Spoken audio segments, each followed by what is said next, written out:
Yo, it is Demonata What If or Demonata underscore 4. Starting on Rumble. Again, Demonata underscore 4 on Rumble, and Demonata What If and Demonata underscore 4 on YouTube, I think. You know, I just realised I don't know if I've got the underscore.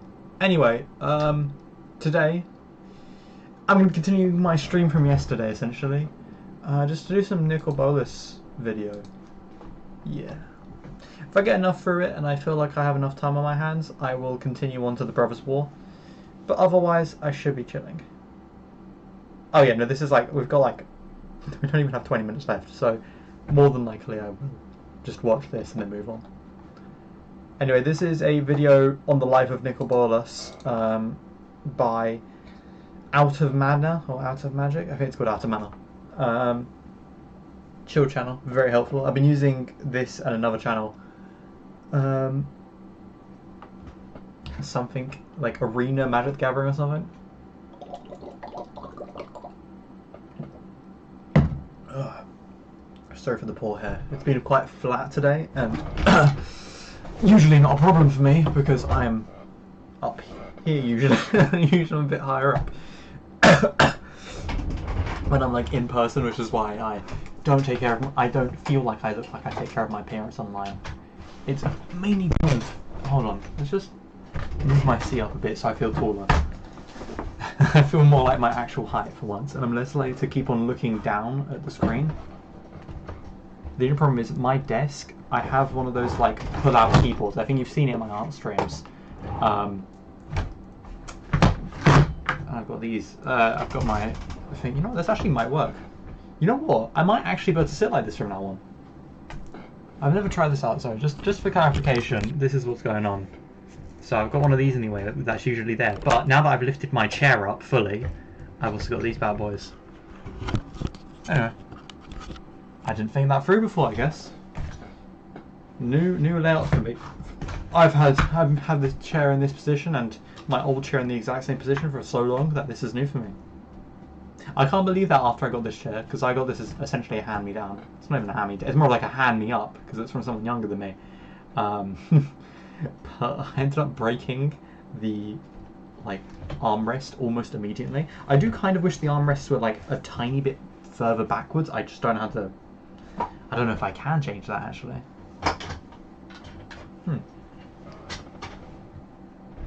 Curious. I would, if I could, I would. I'll see if I can do that at some point. It's just because I don't really use them. Because I like my armrests to go on my elbow. These are too far forwards for me. Even if I lift it up, I mean, I just get I'm just uncomfortable now. Let's go back. I think I did show the Ichigo head drawing from last time. I haven't done any more drawings today. Maybe I'll do something after stream or at the end of stream if I feel like it. Anyway, let me just go back a little bit. Turn up volume. So currently we're on the bit where the... Oh, no, is this the Allegiance? I believe this is the ally ship against... I forget what they're called. I keep just thinking Guardians of the Globe and stuff like that. But the 5 planeswalkers who became a group against the Eldrazi. Yeah. I believe that is where we are right now. Titans were unleashed. But how does this actually benefit Bolas? Well, he had learned of an ancient and powerful spell, the Elder Spell, which had the potential to ascend him to godhood once again. However, it required the sacrifice of many Planeswalker sparks, so he had hoped that the Titan's rampage would lure in other Planeswalkers, and then he could harvest their sparks. No. But this plan ultimately failed. In fact, it backfired. The Planeswalkers would form the Gatewatch together and defeat Ulamog and Kozilek on Zed. And now he won't be able to use that spell because they're all in allegiance, which means they are going to fight back. It's quite unfortunate for them that this all happened right after the reality fracturing event. Not reality fracture, but that sort of event, so they're all debuffed during this. In the car before going to Innistrad, where they would once again seal away Emrakul. What was once an opportunity... Sorry, this is genuinely so much better. This really is. It's going to be so much better for my back. I get to actually look at my figures properly. Because I have... Like... Ooh, can I show this? I have like a bunch of little guys up here. And I love it. And I've got an extra area up there with like books and stuff. That's a Bleach poster I have. Over there I've got like some posters. Anyway, but yeah, I get to now I feel like I can see it better now. I can now finally see my Jean figure, or Jean d'Arc. I have Jean d'Arc. I think one of my favorite FGO characters is Jean d'Arc Alta. I got like a AliExpress figure years back for like, I think like 20 quid if that. It's actually it's dog shit. Like it is genuinely terrible quality, but like I think even the neck is like a greeny color. I also bought a Killer Kill Ryuko Mato, whatever her name is, figure from there once, but they everything was miscolored, so I couldn't. I ended up selling it back. It was like she was just straight up green and blue. For Bolus to grow stronger than ever had instead resulted in an alliance of the only beings who could stand to oppose him. However, the Eldrazi were not the only scheme he was preparing, and on both Kaladesh and Amonkhet things were going exactly as he planned. Bolus was also making steps to attain the Immortal Sun, but because the Great Mending sealed off... The effect he uses over his images actually drives me insane. I don't know what exactly it is, but it's just, it's frustrating. It makes everything look uncanny, and as I watch it, I dislike it greatly. Interplanetary travel of that scale, he would need to find a new path to retrieve it. Luckily, on Kaladesh, Tezzeret learned of an artificer who had completed a device called the Planar Bridge, which he could fuse with his own body, thus bypassing any limitations that might have stopped him from bringing the Planar Bridge with him. Meanwhile, on Amonkhet, a seeming utopia had sprouted. The worthy dead had picked up all of the day-to-day tasks in the 6 decades since Bolus had left. They do all the farming, the building, the teaching, and even embalm other mummies. Meanwhile, all the living have to do is train and become stronger. This skill and strength in turn would be preserved when they died. Essentially, it was a harmonious and peaceful engine of war, and every cog in the machine knew only to worship Bolus as their god pharaoh. But to truly show their devotion... All I'm gonna say, man, is if I've learned anything from the parody of the parody of a Christian fanfic that is Ultra Kill, this isn't going to go well. Like, objectively, making any robot for war, any robot that is designed for stopping war or peacefully doing war is a robot that is designed to constantly do war. Sorry if you hear voices in the background, it's not mine. The people of Amonkhet had to pass the trials of the gods, ensuring only the strongest and most capable survived. But all was not as it seemed, and those who did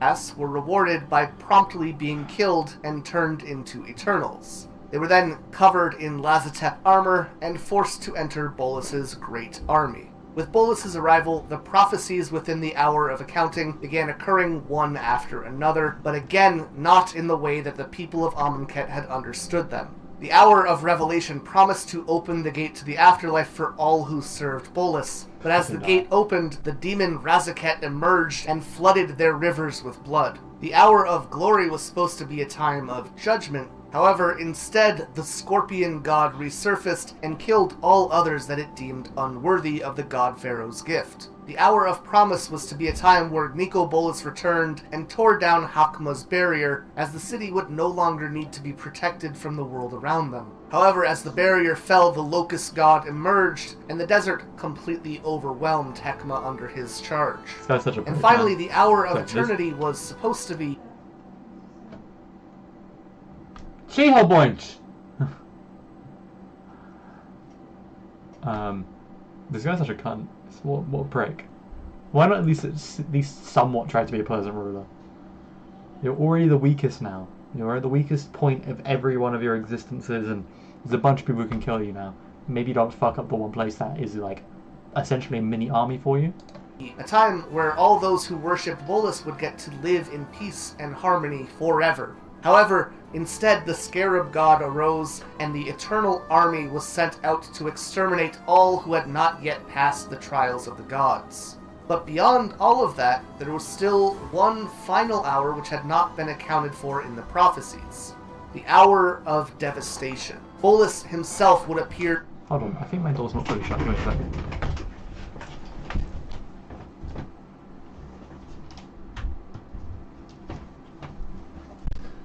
No, it is very shut. They're just loud. It looks like from where I'm sitting, because my door's slightly like... Before the gate... Sorry about that. Because my door has like an angle on it. My house, because it's a British house, it's old. And everything on it is wonky. Mainly because the ceiling is like that. Well, I guess more like that for you guys. Yeah, so that's like... This for me, that for you guys, is essentially what I see on my doorway. Because, you know, as I just said, the ceiling is all like that and everything's all wonky, and I think all the walls are like slightly angled as well. So when the frame was put in, it's all off. I basically got massive gaps in my doors, which means everyone can hear me, and I can hear everything. And I'm on that. I'm like, the house is perfectly designed in such a way where anyone talking, it just automatically goes into my room. So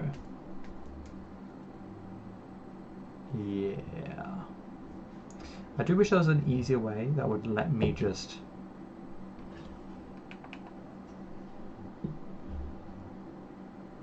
not let you guys hear my fan going. Unfortunately, I have the PC I have has a very loud fan.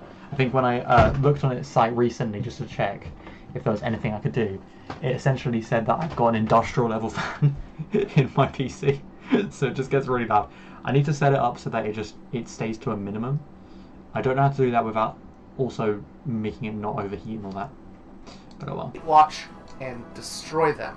To this point, Amonkhet was his. But a few days prior to his arrival on the plane, the Gatewatch had discovered his ever-growing army of Eternals and came to put a stop to his tyranny. But to say that they were not prepared is an understatement. Chandra's flames, Nissa's vines, and Liliana's zombies were completely ineffective, and Gideon was kept at bay as Bolas tossed him around Noctimoon with his tail. Jace was really the only interesting opponent for Bolas, and so he would allow the Planeswalker to enter his mind, but ultimately he was crushed just like all the others. However, something strange happened as Jace came into contact with the dragon. His mind wiped itself clear, and just before he was killed, he planeswalked away to Ixalan. With Jace gone, Bolas was essentially free to go at his own pace. First, he turned to Liliana and offered to teach her about the Chain Veil if she retreated, a method of maintaining her power without the need for the demon contract. And of course, she agreed. With Chandra, he was more direct. He pinned her under his claw and pressed until he felt her ribs cracked and began laughing at the foolishness of a pyromancer going after a dragon. Utterly defeated, she too left the plane. I mean, he has a good fucking point. He then used his command over the plane to turn Nissa's tie to the land against her, flooding her with necrotic magic and forcing her to planeswalk away as well. That only left Gideon, but even his invulnerability was no match for the dragon's magic, which pierced right through it, and in the end, Gideon fled like all the rest. As for Amonkhet's own forces, only 2 of the original gods remained, Bontu and Hazaret. Even this was going as Bolas planned though, as Bontu was already working for Bolas.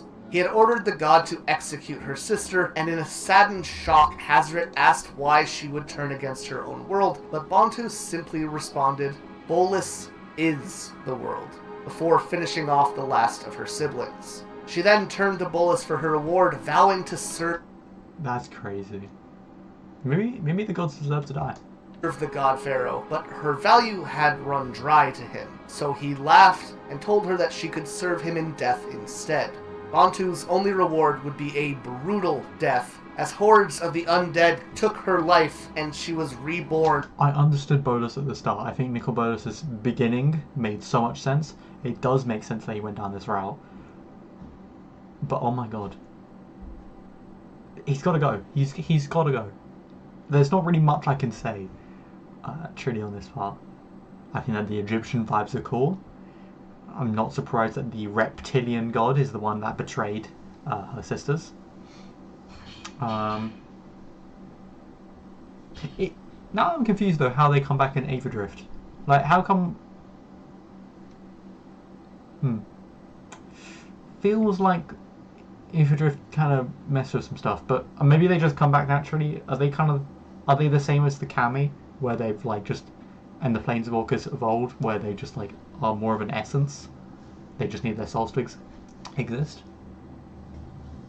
As one of Bolas's Eternals. He had won, and was now closer than ever to regaining the power which had been... That goblin ass looking motherfucker. I've said this before, I'll say it again. NICO BOLAS is clearly designed to be like a goblin of a dragon, because he is just the epitome of everything a dragon should not be, in his evil natures. Almost like how in those fantasy worlds, where goblins reign supreme essentially, or are that like lowest of the lowest evil stuff. Everything else that is evil in that world tends to like start mimicking goblins. That almost feels like what's happening here. He considers himself highborn. He is a dragon, but in appearance, in mentality, in heart, he's the lowest of the low. Stolen from him so very long ago. But his victories didn't stop there. While Bolas battled the Gatewatch, his agent Vraska was on Ixalan and searching for the Immortal Sun. He had promised... Wood. Also, this is the one that he used before, right, I think? ...to make her a guild mage in Ravnica if she could find the artifact for him, and once she did, she was to reach out to Tezzeret, who would come and take the sun away in his planar bridge. This went flawlessly. Shortly after the conflict, Gideon and Liliana would hunt down the demon... I should say that I would be surprised, but I'm really not, considering it showed the card art of it succeeding. So unless there was a card art right after of everything being destroyed, I wouldn't have assumed otherwise. Oh my goodness. I feel like it's going to start going wrong after Liliana beats the demon, but I could be wrong. Demon Lord Belzenlock, the last of the surviving demons that she had made a contract with. However, in killing this demon, she had played into Bolas's hand yet again. Sure, she had the Chain Veil, so she didn't have any need for the demons anymore, but with none of them remaining, Liliana's soul would from here on belong to the one who had brokered the deal for her in the first place, NICO BOLAS. Such a goblin, man. He looks like such a goblin. And with that, she is forced into servitude, as any action of defiance would lead to her immediate death. From here, Ravnica would be Bolas's next target, and by now, his claws had already dug into it. Bolas had gained influence over 5 planeswalkers, and in turn, each had gained control of a guild. Vraska ruled the Golgari, Dovin Bond the Azorius, Ralzer... See, Dovin looks really cool. I saw him in the Planeswalker video in one of my older videos, or I guess a few live streams ago, but I'm a big fan of how he looks. I vibe with his colours. Eric had the Izzet League, Kaya took control of the Orzhov, and finally, Domri Raid led the Gruul. Domri is... Hold on. Kaya took control of the Orzhov. I don't know who Kaya is. And finally... But isn't Domri the Planeswalker who had, like, he was part of a group of, like, Beastmancers, I think, or something along those lines, and he finally got to, like, go up in the ranks in his group after, was it becoming a Planeswalker or something else? Domri Raid led the Gruul. Bolas also controlled Glademaster Garo of the Selesnya, leaving him with influence... I'm gonna just assume that there was no image, because otherwise this guy just put in fucking stick figure. Over 6 of the 10 guilds of Ravnica. And as his control continued to solidify, Tezzeret used his planar bridge to open a portal to Amonkhet, which would allow thousands upon thousands of Eternals to march through. And each of them would be placed under the control of Bolas's Dread Horde General, Liliana. Finally, it was time for Bolas himself to make an appearance on the plane and put things into motion. And all of that started with Niv Mizzet. The 2 dragons fought a ferocious battle with unbelievable magic. Bolas was even surprised to find that his mind-shattering touch was ineffective against his enemy. But as the battle continued, Niv felt himself falling behind. So as a last-ditch effort, he dropped a gigantic chunk of the city on his enemy, but it just wasn't enough. Bolas rose in a dark sphere of death and destruction, and the great Niv Mizzet looked... For once he doesn't look like a goblin. For once he actually looks like a mage dragon or something. Fucking knife here. Looked up in fear for the first time in his life, as Bolas launched his final attack, leaving nothing but charred remains of his enemy. With that... it's kind of tough. It's tough. I would have loved to see a card of his charred remains, but I guess not. That the final stage of Bolas's plan could be set into motion. The interplanar beacon that Bolas had Ralzeric create was activated and Like, I swear these images are slightly different. I don't know. Maybe he's not using an effect. Maybe that's how magic cards look when they're really zoomed in. I don't know, man. Oh. But at that point, I almost wish that he didn't use one full image of the magic, like, the actual image for the magic card. I wish that he just used the magic card. Dozens of planeswalkers were lured in and trapped within the immortal sun. The cage meant to hold Bolas was now his greatest act. I can't speak crazy trash, because rather than, like, making my own video, I am watching his. I am a new player and thus I don't know shit, so I am learning from him, so if I ever made a video it would just be a copy of his, and that would just be inappropriate, so next best thing is a reaction. Asset. With all of these planeswalkers present, Bolas cast the Elder Spell, allowing his Eternals to harvest planeswalkers' sparks to grant himself ultimate power and godhood. I feel like using them for it is almost asking to be bitten in the arse, but alright.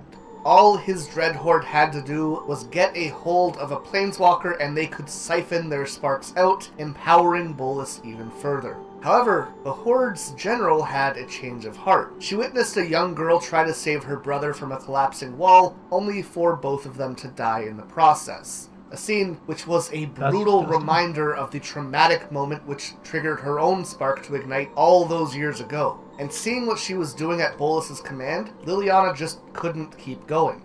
She turned the Horde against the dragon, stopping their attack on Gideon in the process, saving his life, and ultimately deciding to sacrifice her own. Now, Bolas is more in the business of doing the betraying rather than being betrayed, and so he invoked the magic in her contract. The Necromancer started to disintegrate. However, before she fully faded, Gideon used his magic to take on the ill effects of Liliana's contract for himself. I'm curious as to what the reasoning for this is in the story. I mean, I've heard Gideon's just a really good guy, but it still feels like a weird decision. Also, how is he able to do that? Her brave act of defiance against Bolas would not be punished, and he would allow her to go on living. And this is where the tides of battle completely shifted. Liliana still held control of the Dreadhorde and commanded the guess that's why. She has control of the Dreadhorde, which means that... Yeah, okay. Eternals that used to be Oketra. I like this image. I fuck with this heavy. And I'm assuming these Eternals are going to be the gods, right? Which is how they're going to come back, because now, yeah. And Bontu to attack Bolas. As he defended himself from these former gods, Niv Mizzet rose once again and stabbed Bolas in the back with Oh, that's why they didn't show the remains, because this guy isn't actually... He wasn't charred remains. Got you. It's more of a charred, unconscious form, instead. Azaret's spear. Yes, he literally just died. I will come back to it in a second, but for now it is important to know that this... Oh, he did straight up die. Okay, he wasn't unconscious. You're not just fucking with me. Got you. This weapon had been given to Hazaret by Bolas himself and contained within it a fragment of his... I still like her a lot. This is definitely one of my favorite Egyptian gods. Egyptian-style gods that they've made. I don't know if this is an actual god. But I'm gonna be a bit of the union on it, because I don't know. His own essence. I love me an Egyptian god. And the dog one's always the best ones. My boy, shout out to my boy Anubis. This allowed the weapon to injure him even in this godly state. Bolas roared in pain, still besieged by... I had such a thing for Egyptian gods back when I was a kid. I remember making like a poster on it, spending ages researching it. When I played Assassin's Creed Origins, firstly, I beat that game to fucking hell and back. I think I did most of the achievements. The only ones that were really missing was like stuff from the DLC or some other little bits and bobs. I didn't get to finish it because unfortunately I lost my copy of the game. I don't know where it is. Fuck, it might have actually been left in my PlayStation 4 when I returned it to the shop. But let's pretend that didn't happen. But when I had the game, it had this like function where you could look back on history and certain elements of the city and this and that, and it was really cool. I'm a big fan of that game. I know people say that they hate on every game post Origins, but like, it just holds a spot in my heart because of how much time I spent on it and how I just like Egyptian history. And while Assassin's Creed has never been the most accurate thing, I did greatly enjoy how Origins and looked at it. I had a friend who played the next one. I forget the name of it. Odyssey, that's it. I think Odyssey was a stupid addition to the series. I think that friend enjoyed it as a game, but I don't think he didn't enjoy it as an Assassin's Creed game, or he didn't play enough Assassin's Creed to care about it as an Assassin's Creed game. I can't remember which one it was. It's been a good few years since we last spoke about it. But yeah, I had another friend who bought the Valhalla one, said he enjoyed it. I don't think he ever finished that game though. But again, they just don't feel like Assassin's Creed games. Even Origins, which I enjoyed, the gameplay-wise, it wasn't that close. I think story-wise, it still fit in with Assassin's Creed as a story, but like just barely. And because it was holding onto those straps, Valhalla and Odyssey just fucking completely dropped the ball. There is some bias there, obviously. I enjoyed Origins, so there's going to be some bias on my end, but I still think it's a valid critique. The Eternal Gods. He managed to obliterate... Also, side note, I broke my fidget spinner recently. I'm kind of disappointed by it. Got this rainbow snitch one. I need to buy a new fidget spinner. I don't know what exactly happened. I think one of the bearings is just like popped up or something. But even when I like unscrew it, which I'm going to be doing while I watch this, I can't figure out how to fix it. Ketra, but in doing so opened himself up to Bantu, allowing her to bite down on him and deal incredible damage. But more importantly, in betraying Bantu in Amonkhet, Bolas enabled this attack to be his undoing.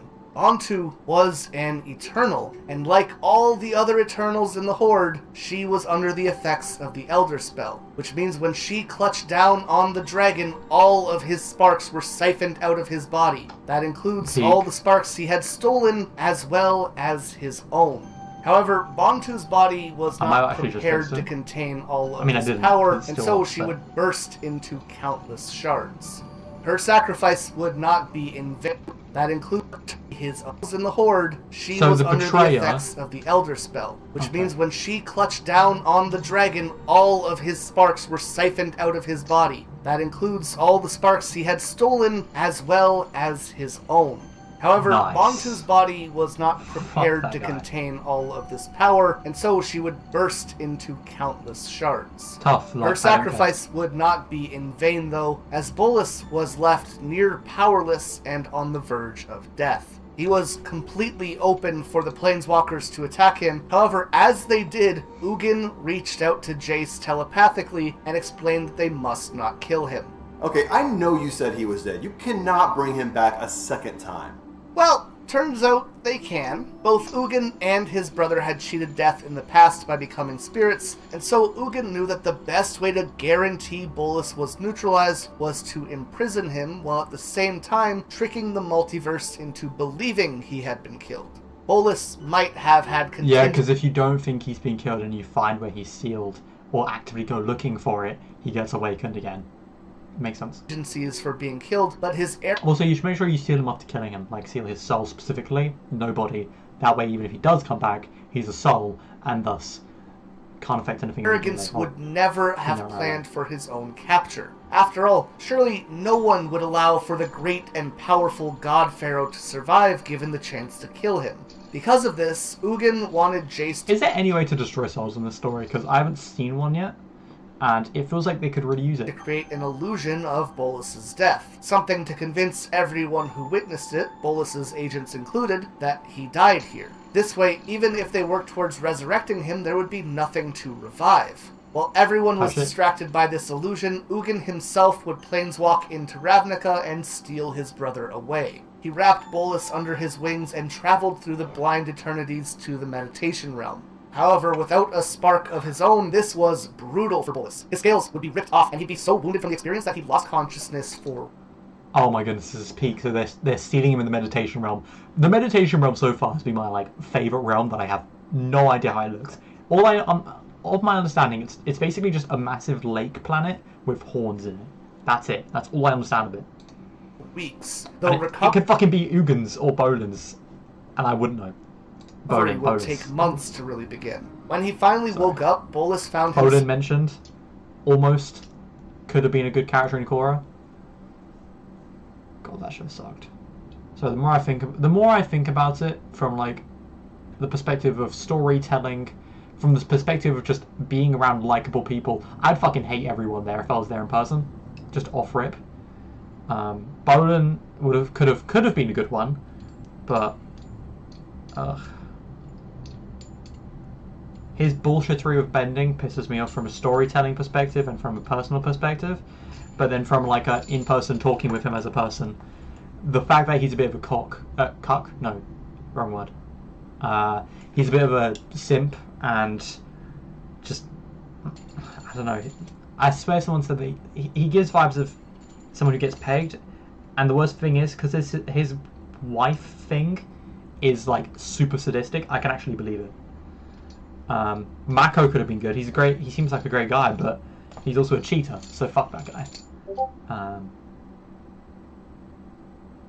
God, Korra sucks ass. She's just a terrible human being, and again ruins law stuff. And then Asami, she's also kind of mid. She's just a bit of a rich girl. It doesn't help that people sometimes compare all of the characters for different ones. Like Asami is compared to Suki, and I'm like, oh, she's not Suki level.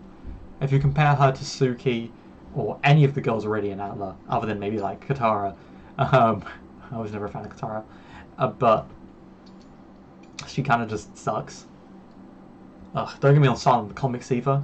I hate learning about the comics because at first I cared. At first I liked them. I liked them when I was younger. I liked them when I first started hearing about them. I'm definitely still going to pick up probably one or two of them that I've heard are really good, like the one about Kyushi and the one about what's her face, Yao Zheng, I think her name is, the balding, the receding hairline girl, Avatar.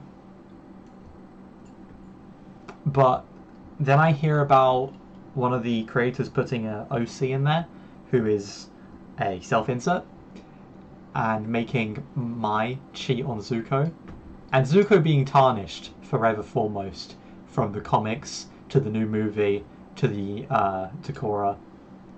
And in fact, I'm really debating on whether I'm going to watch that movie. I'm not paying for it, absolutely not. I've heard too many bad things about it. I don't want my money to be wasted on it. But my god, what a fumble.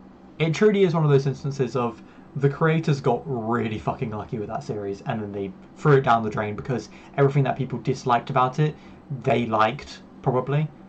So they emphasized it, but that just made people hate them. I'm sure it brings tons of traffic to them, at least online. I'm not sure if it brings traffic to people buying it out of spite. If you spite it, just pirate it. But, ugh. Sorry, now I pissed myself off. Let's move on.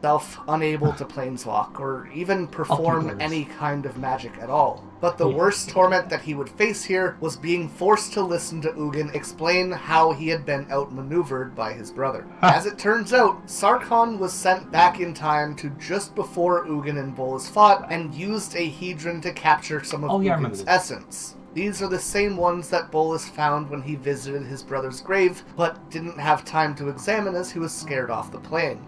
Sarkhan would then use this essence to create the Crucible of the Spirit Dragon, effectively acting like a cocoon for Ugin to... See, for this sort of stuff, I understand using the background piece, because you literally can't show the card, otherwise it spoils stuff. Rest in until way later when Soren woke him because of the Eldrazi awakening. Naturally, Ugin would start keeping tabs on his brother once he woke up. For example, he was the reason that Jace's mind was wiped during the Battle of the Gatewatch in Amonkhet, and subsequently he is why Jace went to Ixalan. And finally, Ugin had made a plan with Niv Mizzet so that in the event that he was killed by Bolas, Niv Mizzet's mind and soul could be housed in a device that Sarkhan would bring to the meditation realm, where he would perform a ritual to revive the dragon. At the same time, Ugin would also send Sarkhan to Amonkhet to... Including this little time thing is genuinely so fucking helpful because it does explain why everything's happening now. Love it.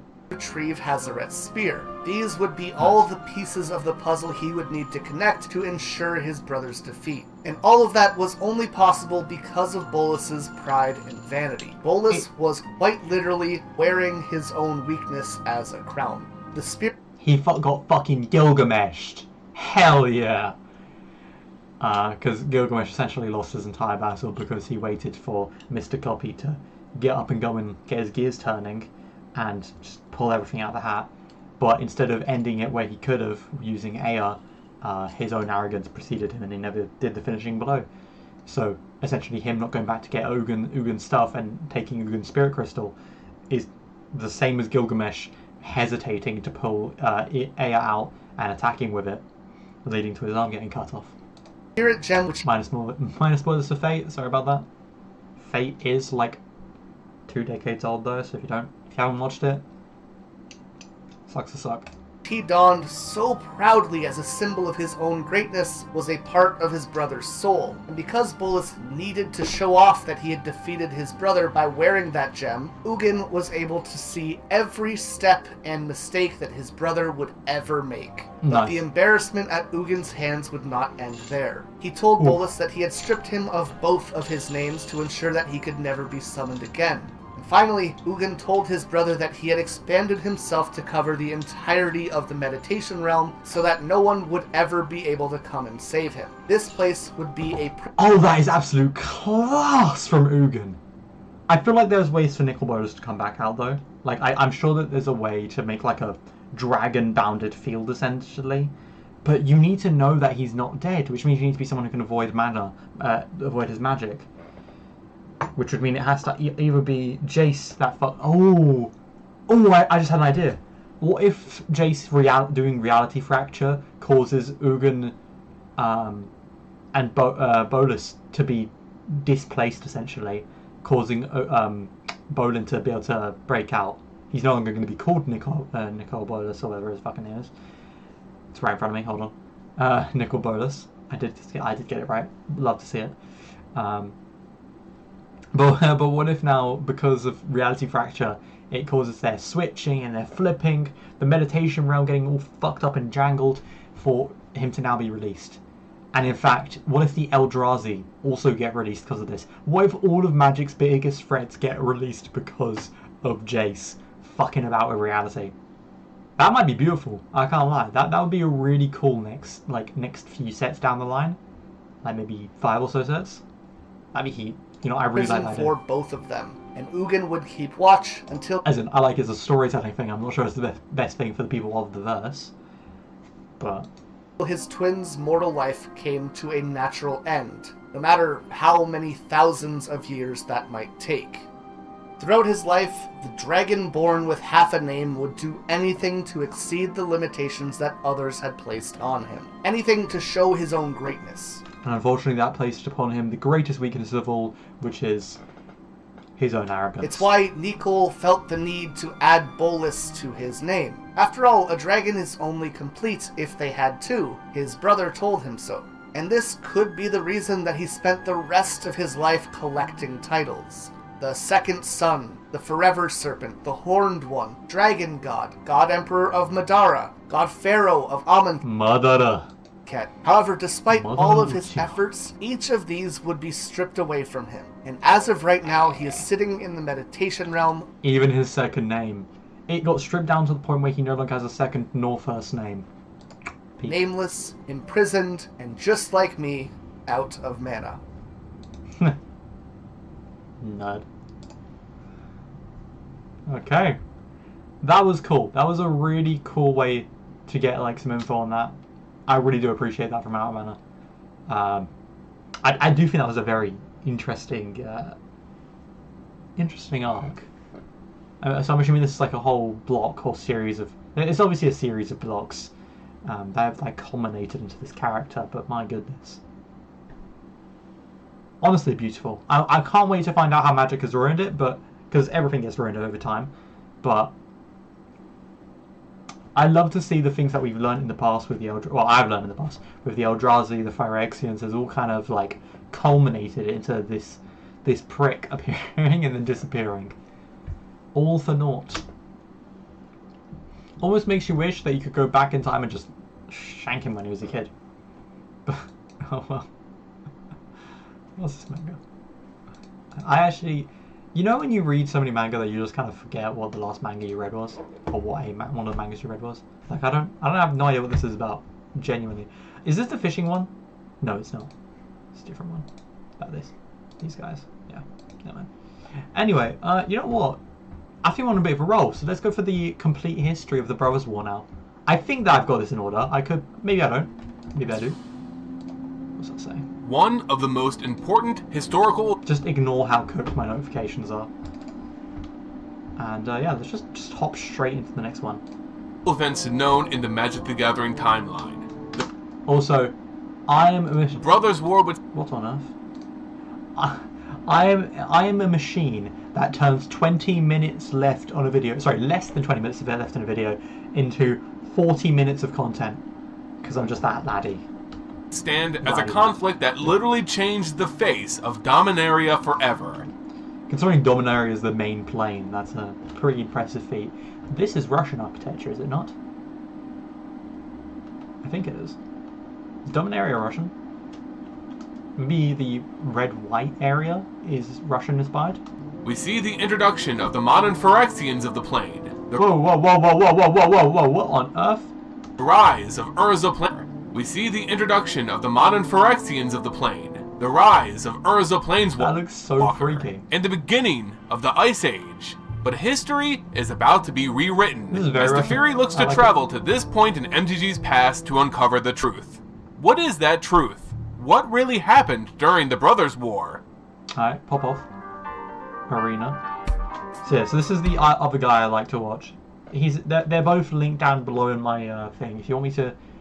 If you do want me to link down my things individually, I think if I ever end up editing all of my live streams to become actual videos, I will definitely include links to each of the things. But as of now, because it's a live stream and I don't really know what I'm going to be doing, I don't really add it to my description.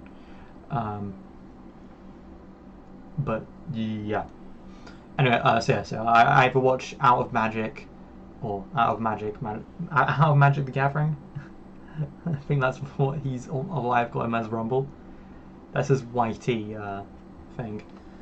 Then Aether Hub is the other guy I watch. So they have different styles. I think most of the videos I've watched are Aether Hub, and Out of Mana.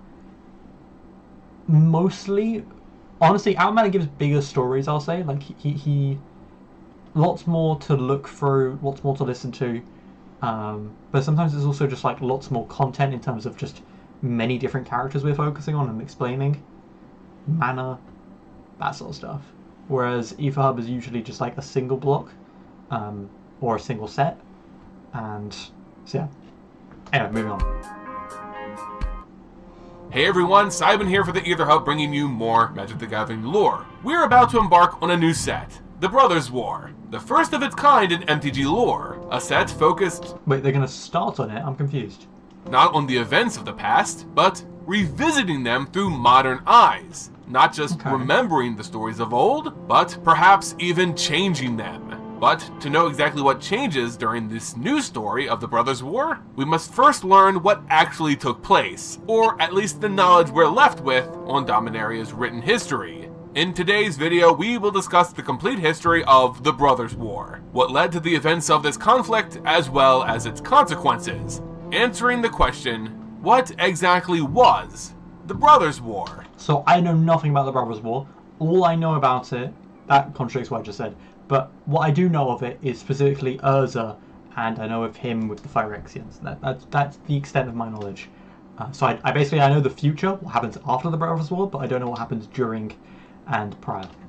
Before we jump in though, I first just want to shout out the channel members here While whose he does support that- is what's keeping our content going. Thank you all so much. You're truly the pillars of the Vorthos community, and I can't tell you how much we appreciate your support of the channel. If you want to join them, consider becoming a channel member by clicking the join button on our channel homepage. You can also support our content by leaving this video a like, becoming a subscriber, or sharing it with others. Again, I want to thank you all so much for your continued support. And now, let's get back to the lore. I'm not doing each episode.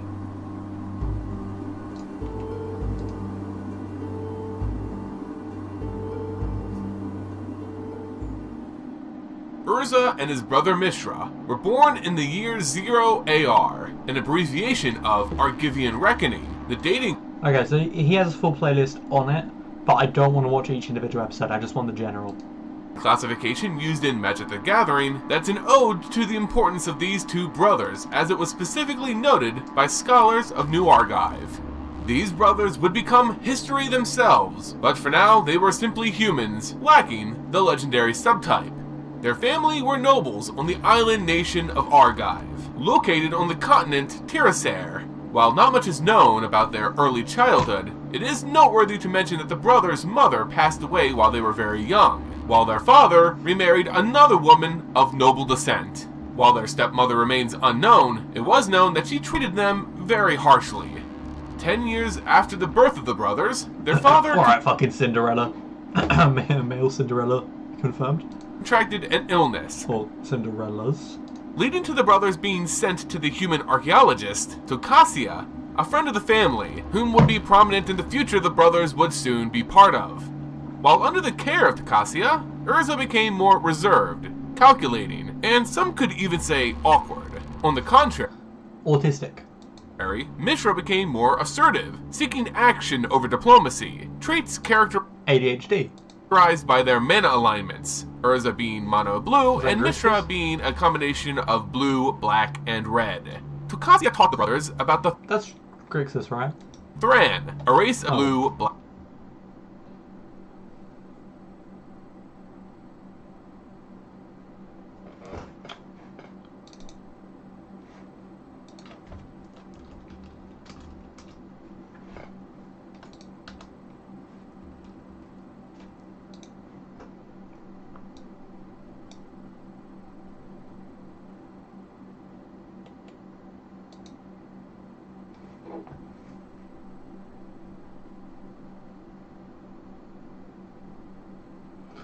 Same name as that spell. Ah.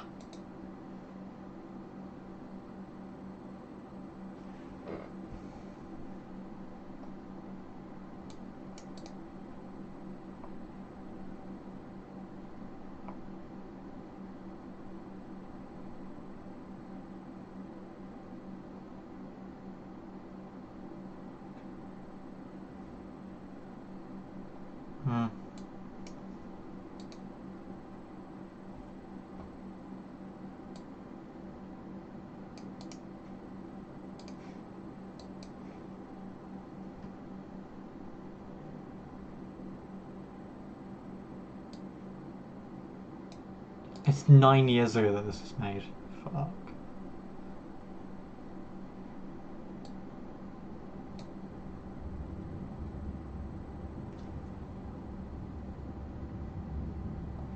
I heard from a mate that the way this stuff works is that it's just having any part of the name be similar. I don't know, man. I think he was talking about a different kind of description. Maybe he wasn't. I don't know.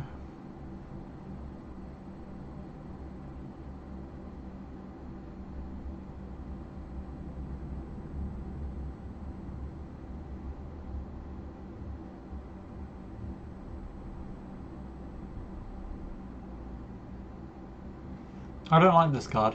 I won't be using that. If this worked by just being like, oh yeah, if you have a Mishra card, you can bring out like a... Sorry. If you have, let's say... What's an artifact card I can think off the top of my head? Oh goodness, nothing... You know when when you want to think about stuff, it just never comes to mind. Frax Dynamo. I think that's an artifact, right? It is. What am I on about? So it's like if it was like you could just... If there was another card that was Frax Dynamo ... you could still bring that. You know what? I'm actually confusing myself. Let me just get off of that before I start losing it. Black and red. Tokasia taught the brothers about the Thran. I'm just questioning how you could use that in modern day Magic in Commander, but also I want to see if I can use it in my own deck, because I'm using Eggman as one of my commanders, and I want to see how if he could work well with Eggman, because I feel like he could. But then I realise, oh yeah, I can't have duplicates, which means that's to the arse. Humans, long extinct, who were unparalleled in technology and artifice. A kingdom that had long since disappeared from Tirasair, leaving only archaeological clues as to how they accomplished their feats.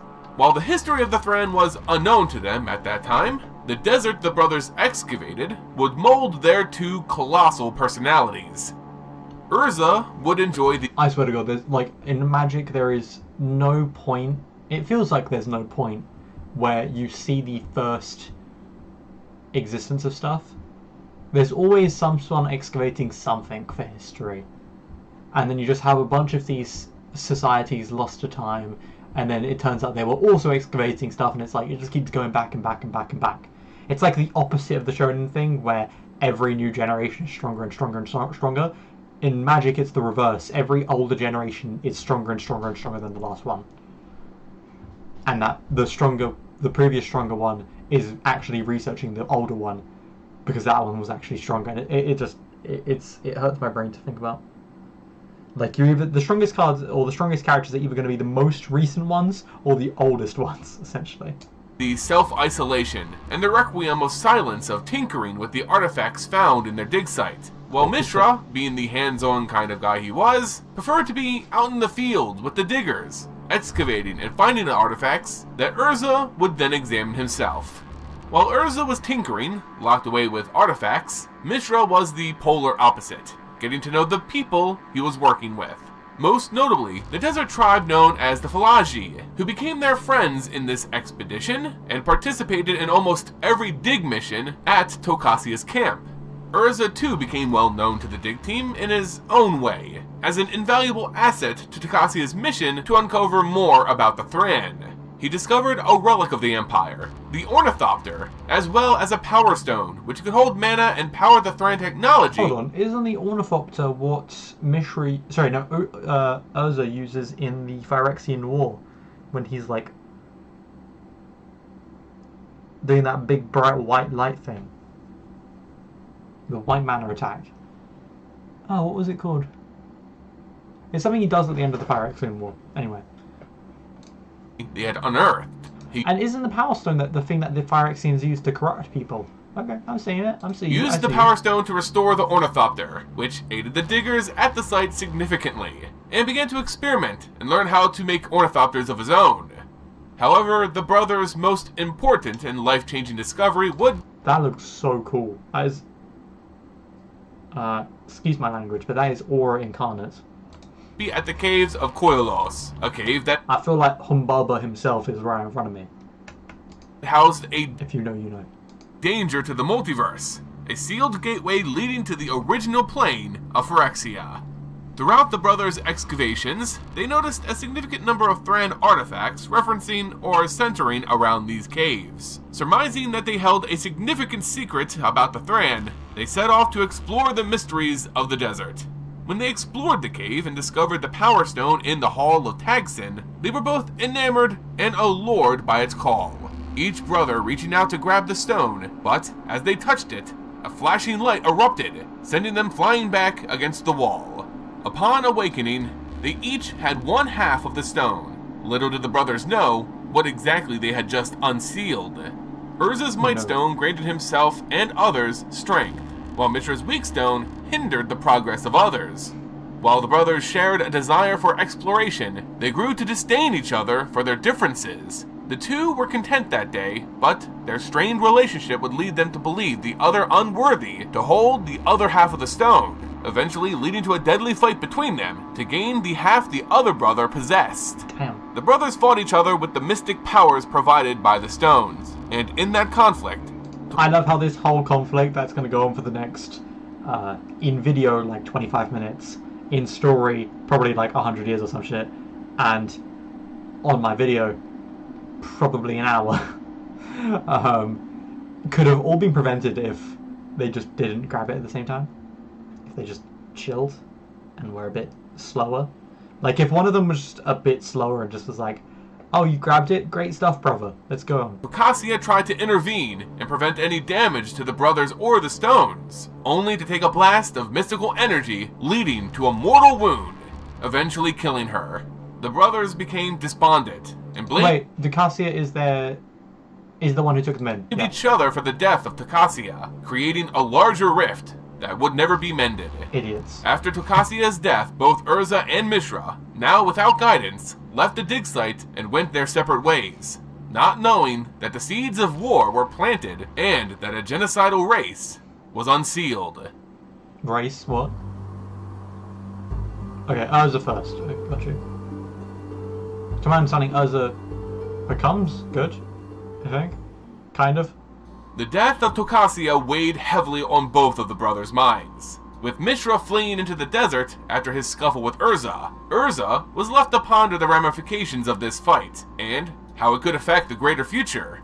Eventually, he decided to leave the Argivian expedition, knowing full well that he was unable to lead others without Tokasia's wisdom or diplomacy. The nomadic Falaji tribe had become increasingly more aggressive. Distrustful of both magical and artificial technology, they saw the expedition as sacrilegious, to the point that any more incursions would be met with hostility. Urza travels to the nation of Yotai, as he opposed to returning home to Argive. Here, he saw employment from the clockmaker Rusko, and became his apprentice in the capital city of Krug. He buried himself in the toils of modern marvels and artifice, as opposed to dealing with the disdainful actions of his past. This is some stressful ass music. Like, if this wasn't here, I would be chilling, I'd be listening to it. Okay, he's having this whole, like, little isekai vibe journey where he's going off, he's learning about more artifacts, he's doing his clockwork business, he's tutoring, or under someone's tutelage. But no, this stupid song is cleaved on. I'm trying to put cleave into my vocabulary. You'll notice me trying to force it into places it doesn't belong. But yeah, this stupid song is cleaved on. It just... don't like it. I don't like it, and it makes me feel uncomfortable while I watch the video. The muses of time continued to play their strings, bringing another entity into Urza's life. This time, it was the Princess Kayla, the daughter of the king or warlord and sovereign princess of Krug. She had sought a fix for her prized music box, something of which Urza fixed in an instant, enthralling Kayla and thus beginning a prominent relationship for these two. But Kayla's affections weren't only hers to dictate. Days later, the warlord of Krug had issued a challenge, one that would see its winner gain a prominent seat in society along with the hand of his daughter. That right would go to the fat fucking statues. I love fat statues, they're great. Dared me to touch it, but I knew it weren't no ordinary hunk of rock, nor in the wary. Okay, that's why we call the wary, I guess. Strongest man in Krug, one who was capable of moving a giant jade statue. Whomever could do this feat would be married to Kayla. While simpler men acted on brute force and strength to move this statue, Urza used his wits to conquer the challenge.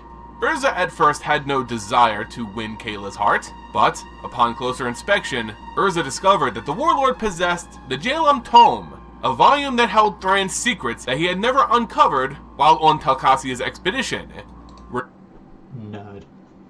Returning to the site of the challenge months later, Urza brought a newly constructed artifact to move the statue. This was the first prototype of his Avenger, mechanical warriors he would later use to fight in the war, strong enough to pass the warlord's test. Urza told the warlord that strength of muscle is not the only strength, but unwavering intellect and artifice skills made many things possible. I would want to thrash someone if they told that to my face while I was trying to do a strength-based competition, but alright. The warlord was not convinced simply because a machine moved the statue. It took the promise of many more inventions, such as the ornithopter, for Urza to become part of the royal family. Urza was promoted to Lord High Artificer, married to Kayla, and became... That's a long fucking name. Enamored by all the machines and study material presented to him, including the resources of the Jalum Tome. Locked in his study, he would... I much prefer the design of these robots behind him than the... ignore his new wife for weeks, pursuing greater knowledge and perfecting his craft. I feel a little bit bad for her, but like, did you not expect this working with the guy who would at least by this point be known for just locking himself away and artificing? Like, you fell in love with this guy. I don't feel bad for you. He made amulets that could heal, more efficient ornithopters. Oh, I say this basically just because this guy is almost like pushing it in a certain direction. And I don't know, I would like to be contrary, but also I'm just trying to think of how, you know, how it would look like inverse. And I don't know, I don't...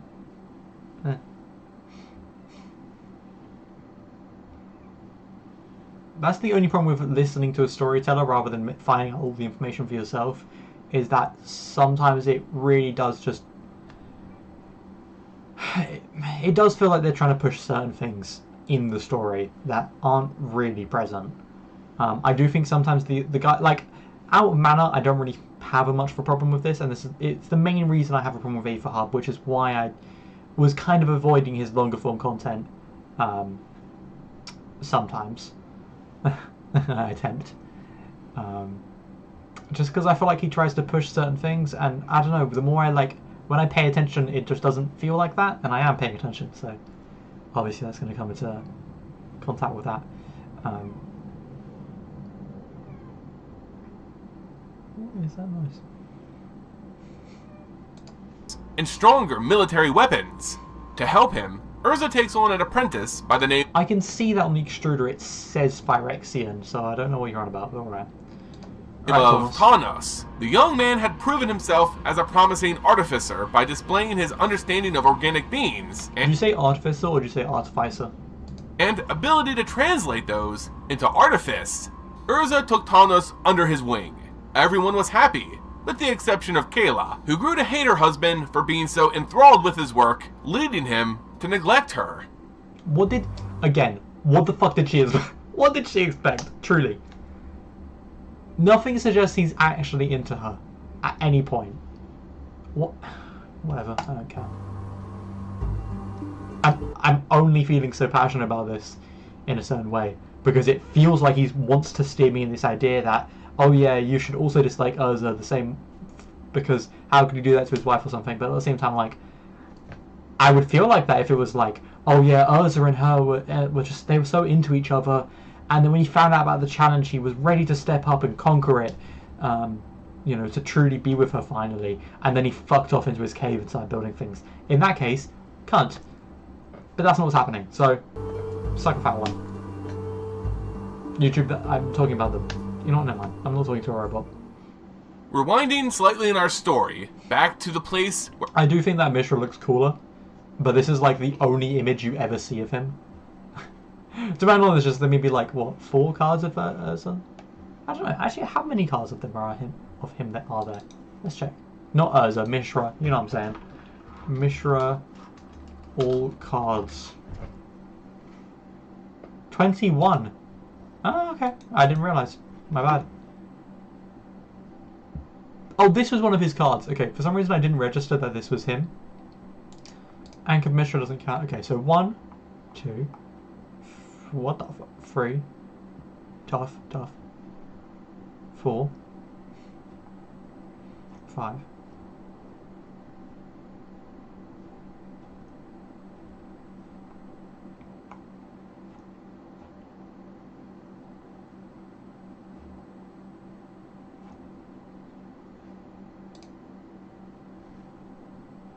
6. Okay, so there are 6 cards that are just Mishra. There's obviously other cards referencing him from the very beginning, because some things were laid out in like the first couple like sets, but where Urza and Mishra split paths, Mishra, horrified by his actions resulting in Tokasia's death, fled to the desert and was... Yeah, because that's the thing.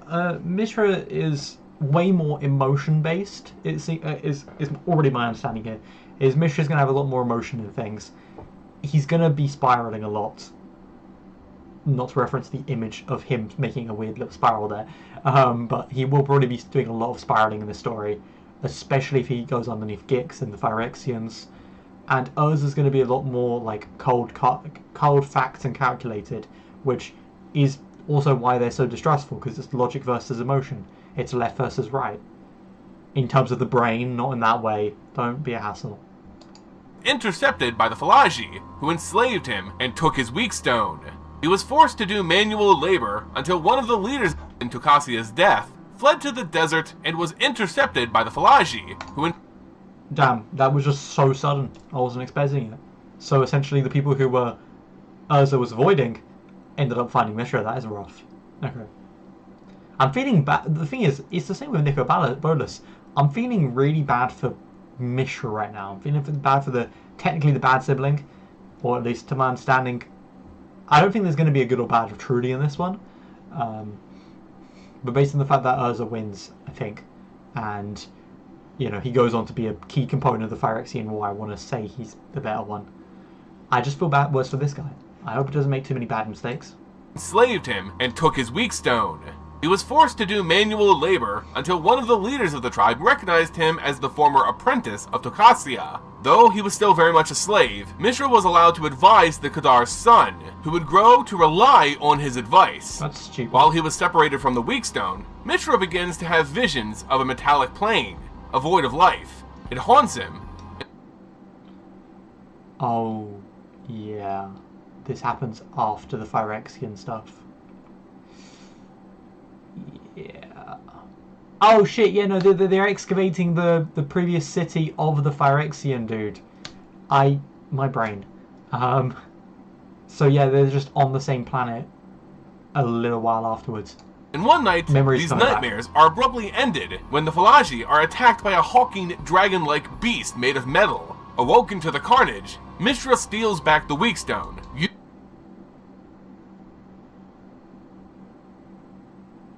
using the attack as a distraction, hoping to be able to use it against the beast, only to realize that he actually is able to control it.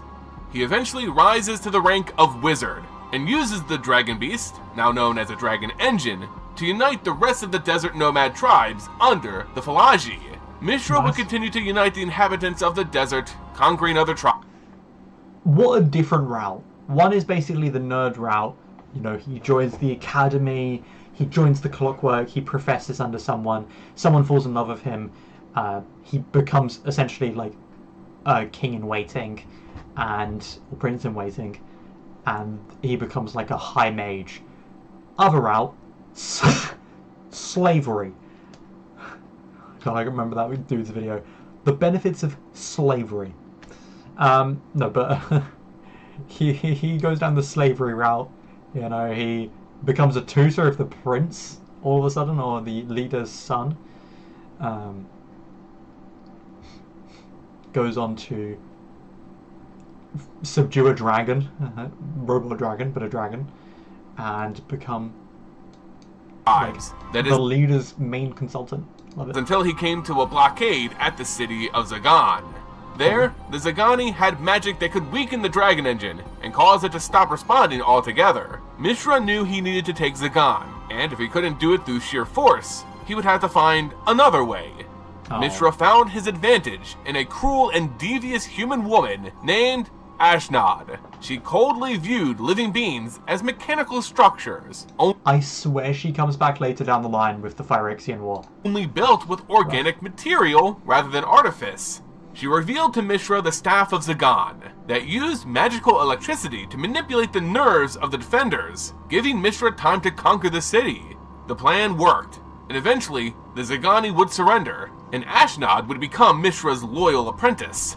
Mishra, Ashnod, and the Falaji. See, he just looks so much cooler. I don't know if it's because bad guys look cooler, but this guy, he rocks that shit on God. Also, the guys behind him look like fucking Senketsu. I think that's what they're called. Senketsu uniforms from Kill the Kill.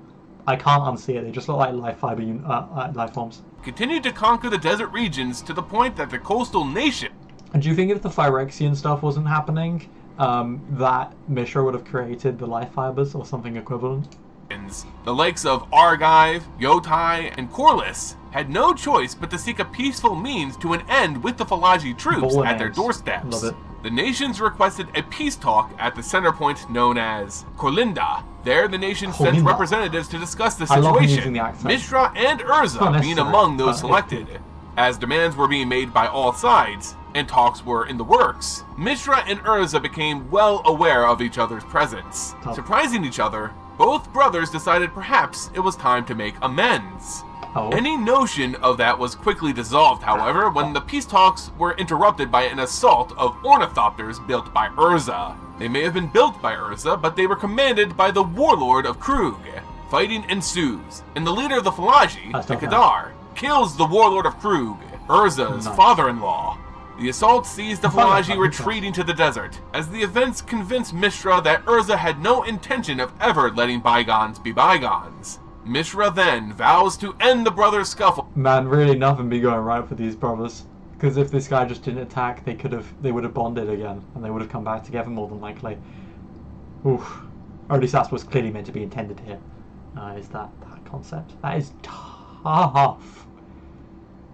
I feel it though. I have a couple moments where that's been like that. I don't have siblings, but I did. Once and for all. God, I like sitting here. I like being higher up. It makes my space more enjoyable. Love it. 10 out of 10. If you have a chair, just make it go up. I don't know why I've been doing it so low. Despite all-out war brewing... Now I realise why I have so many moments where I just feel like I'm dangling constantly, like all my bits are everywhere. Yeah, I just talk badly. I don't actually... That's not what I meant wording-wise. But there really is no way I can fix that. As in, I mean my feet. My feet are usually dangling, or they're... Well, I say dangling. It's more like, usually my feet...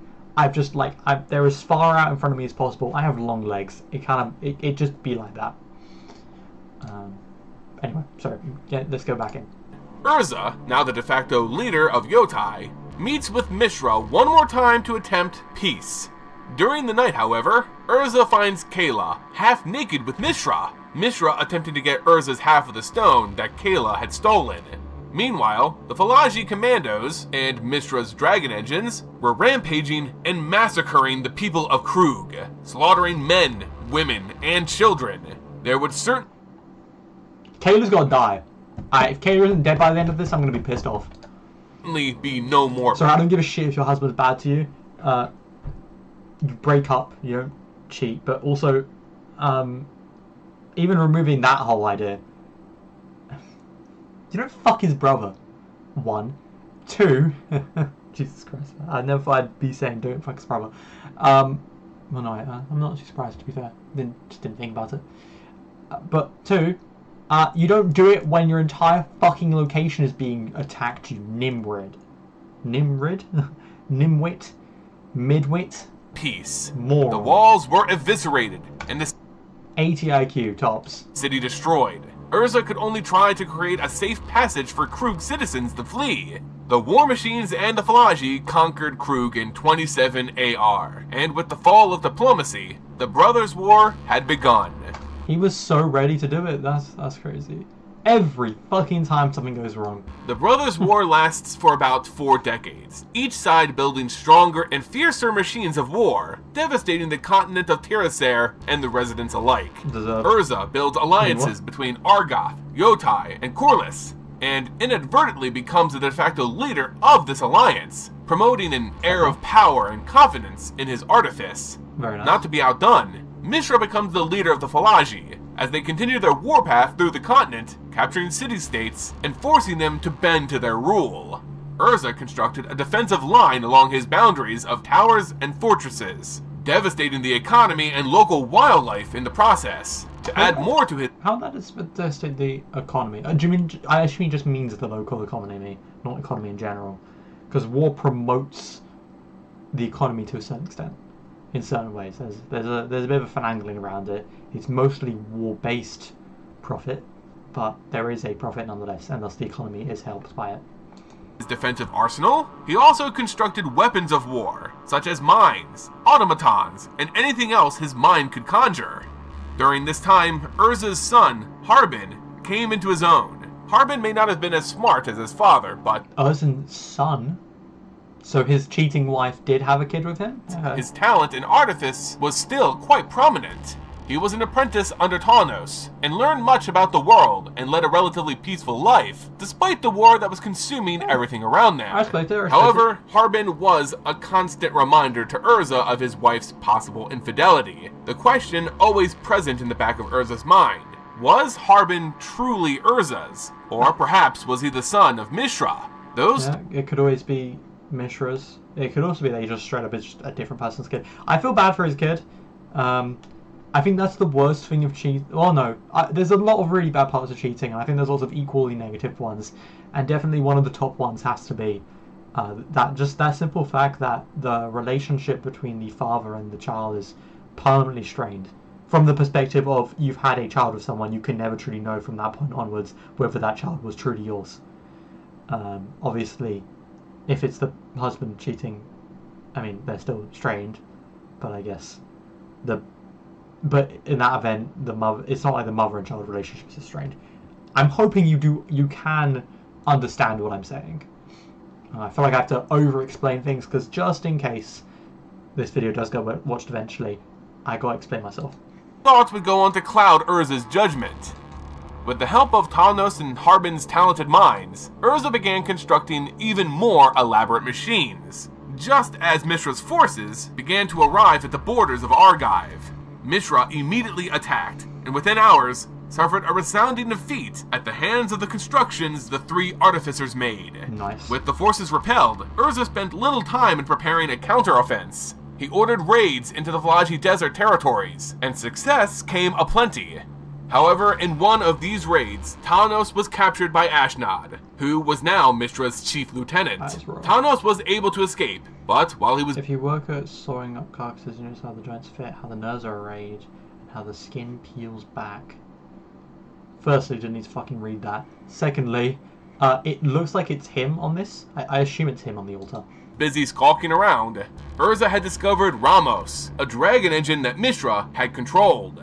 Just as quickly as he found and reprogrammed it, he lost control, and Ramos was gone. Harbin had discovered Argoth, a continent of unparalleled natural resources. With Falaji and Argivian lands distraught and barren, Urza would travel to Argoth to seek their aid. As is the case with many wars, irony followed Urza to Argoth in the form of his brother Mishra. Mishra wasn't sitting idle during this time. He had grown to hate Urza, so much so that he saw any path to victory. To that end, Ashnod began experimenting, flesh and machine fusion, creating legions of mechanized flesh hybrids, those who only listened to Mishra, called the Transmigrants. These cyborgs were strong, but suffered defeat after defeat, leading Mishra to demote Ashnod and send her off to the front lines to help lead other offenses, namely the battles taking place in Teresia City. Teresia City was known for its ivory towers, and home to citizens wishing to take a third path, siding with neither brother in this war. The third path, otherwise known as the Union, would be responsible for the development of magical knowledge and the use of Teresa's mana. They also possessed the ancient Thran artifact that would later be known as the Golgathian Silex. Ashnod's woes would not end there, because the fanatical cult that worshipped the Phyrexian demon Gix would provide evidence to the maddened mind of Mishra that she had in fact betrayed him, forcing her to be exiled. The cult of Gix had infiltrated all sides of this war. Urza and... There is a question of why they would remove her. Is it because they don't want her to die because she fits their theme of improving humans, or is it because she might find out about the Phyrexians after skulking around too many bodies? And Mishra's forces, as well as the third path, all had members. There is a genuine chance that they've already explained this in the Phyrexian video, and I've just forgotten. I think it was the Outmanor one. Of the Brotherhood within them.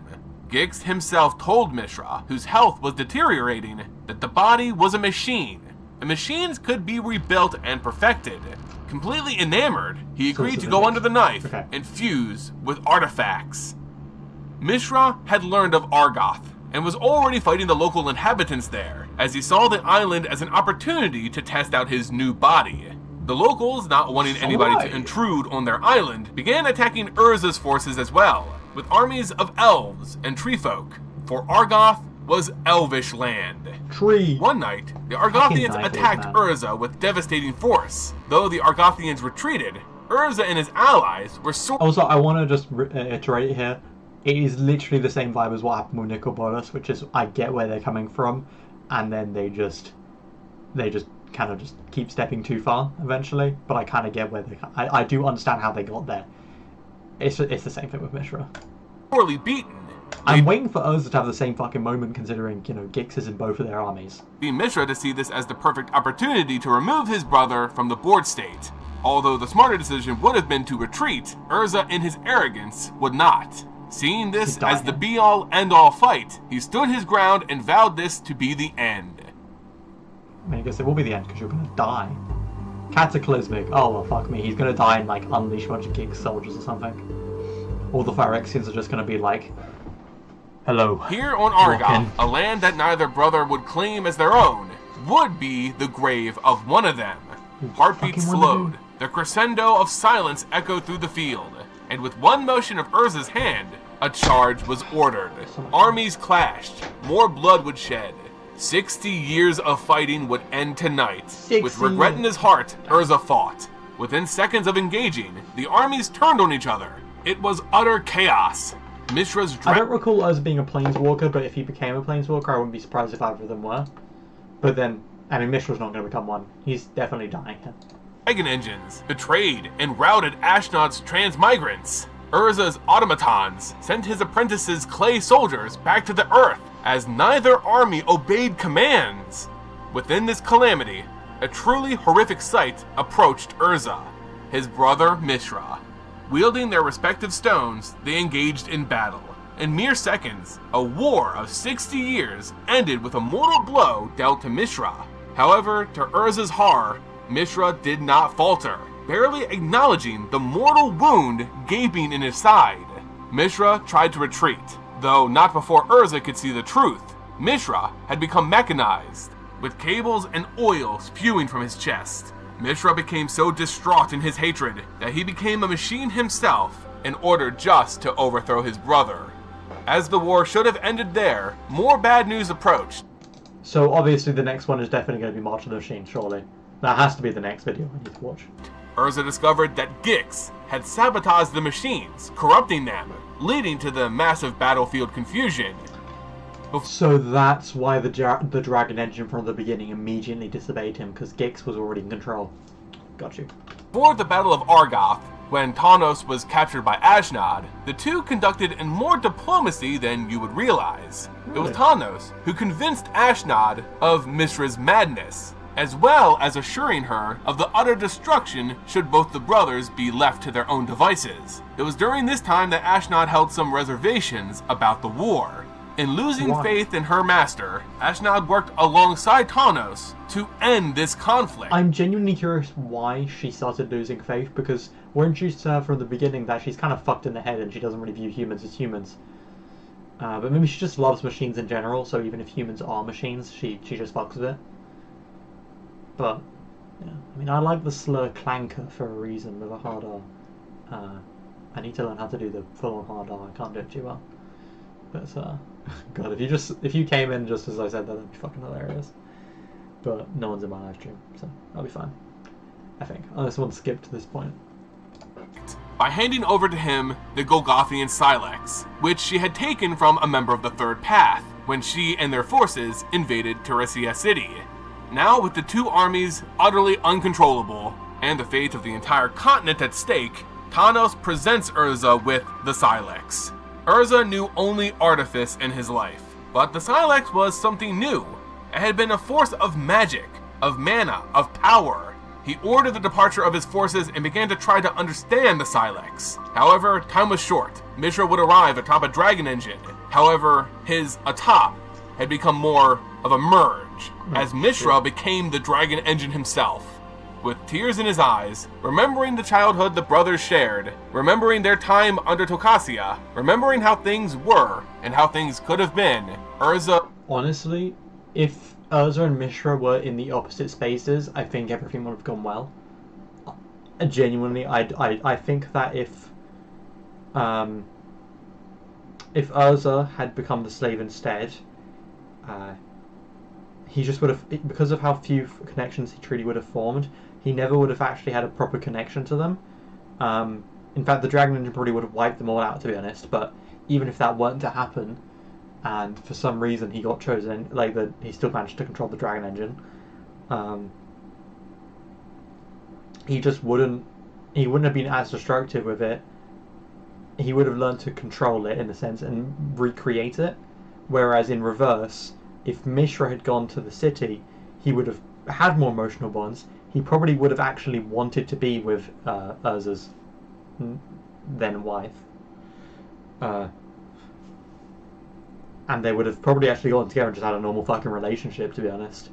And then he would eventually become a thing, and then when they had the whole meeting, I mean, because they would have gone to different extents to help each other, in fact, I genuinely just think that the... what was Urza's group called? But they wouldn't have attacked with the tech, so Mishra wouldn't have been blamed. Urza wouldn't have blamed him because he's less emotional, he's more logical and all that, I think. At least that's my assumption. And yeah, they probably would have actually made up then and there. So probably fucking 50 or 40 years prior to this. Or if the war went on for 60 years, then 60 years prior to this. If it's saying that they're now in their 60s, then like 40 or 20 years prior. Listened to the whispers of the Silex and poured his power into it. The Silex was activated, destroying everything within its radius. Argoth, Terracer, the Philagi, Dominaria, the two brothers' forces. Everything was in ruins. In the Silex's wake, the brothers' war had ended. While it utterly destroyed Mishra, it would not be the end of Urza. As Urza's body absorbed the blast, his latent Planeswalker spark ignited. The powers of the very multiverse washed over his body. His life was not extinguished, rather enhanced. The lost halves of the Power Stone, the Might Stone and Weak Stone, once carried by both the brothers, were absorbed into Urza's body, each half becoming one of his eyes. With their power, and the Planeswalker spark within him, Urza was reborn as Urza Planeswalker. The Silex, too, would have a lasting effect on the lands of Dominaria. I fucking love how Planeswalkers are names. It's just like, oh yeah, here's, it was Demonata What If before, but now it's Demonata Planeswalker. I don't know, just slapping Planeswalker on them, removing the rest of the titles or surnames. It's just hilarious to me. The massive explosion ripped through the plane's atmosphere. It would usher in a new ice age across the entire plane. Temperatures dropped. So here's the Ice Age. I was curious why they mentioned that Ice Age thing, but so right after this, the Phyrexian invasion happens, or at least soon after. Cold winds blew, as Dominaria would enter in the coldest parts of its history for countless years as a result of the Silex's use. With that, the Brothers' War was at an end.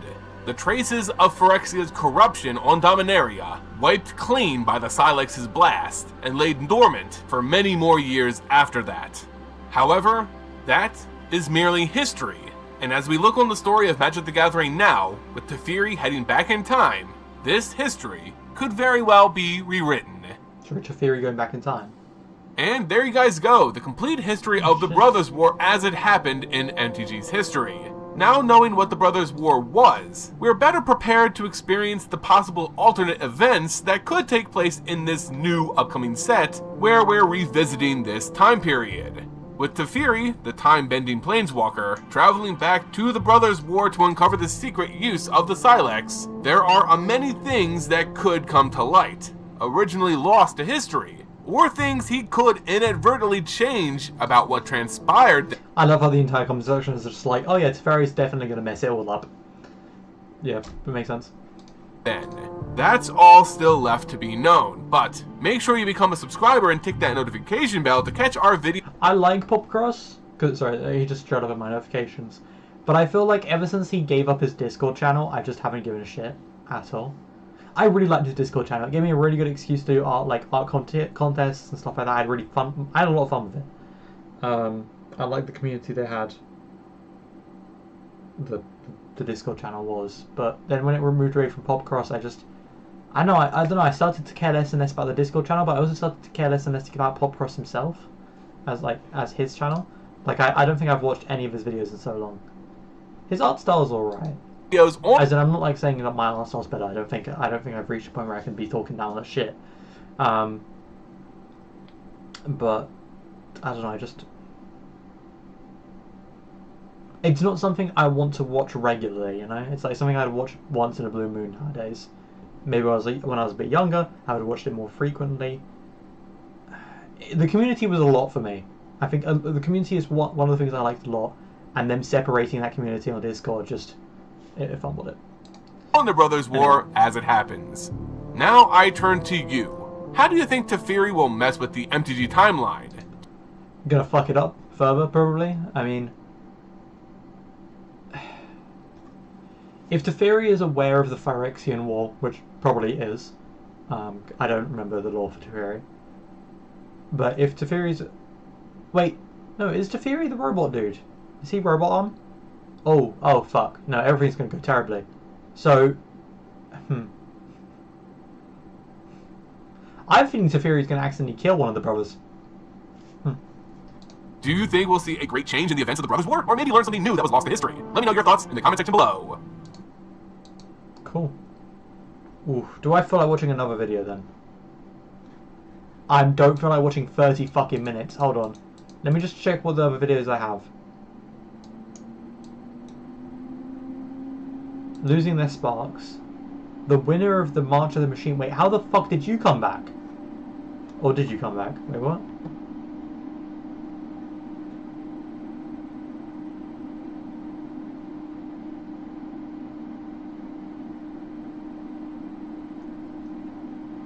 Okay, so a lot of this stuff will be going a bit back in time then. So this is back then.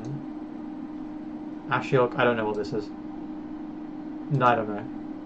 Okay. You know what? I think... Hold on, 40 minutes.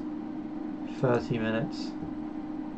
Oof, I think I'm not going to do any more magic, to be honest. I think I'm going to take a little break. I'm going to get up, walk around for a sec.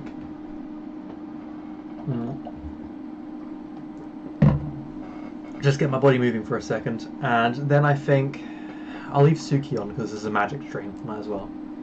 I'm really pleased with how this has turned out. It's an expensive deck. Maybe one day I'll be able to use it. Very, very fun for the future when, you know, maybe they'll one day reprint Gaia's Cradle or something. I don't know. If they do that, that'd be insane, to be honest. But God, that would be helpful. It'd be so fucking helpful. Imagine if they reprinted Gaia's Cradle as part of like a secret lair or something. Everyone would buy it. That secret lair would probably end up being more expensive than the original Gaia's Cradle. Unironically. Because it'd be even more limited. Anyway, let me just quickly stand up for a second. I haven't stood up in like an hour. Oh, everything's clicking.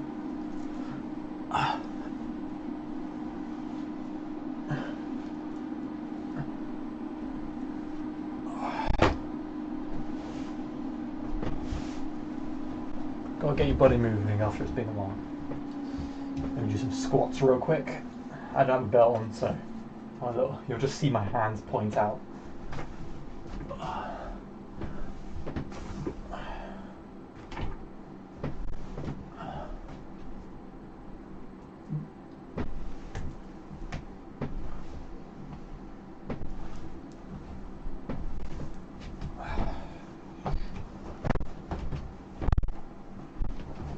You know that like pump thing that Henry Cavill does? I like doing that with my legs.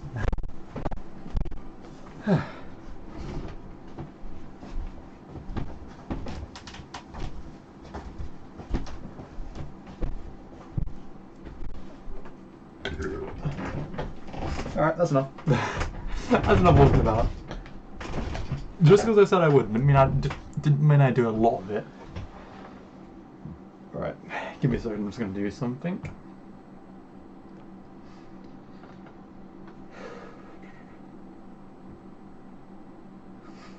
I keep it like my nose is blocked.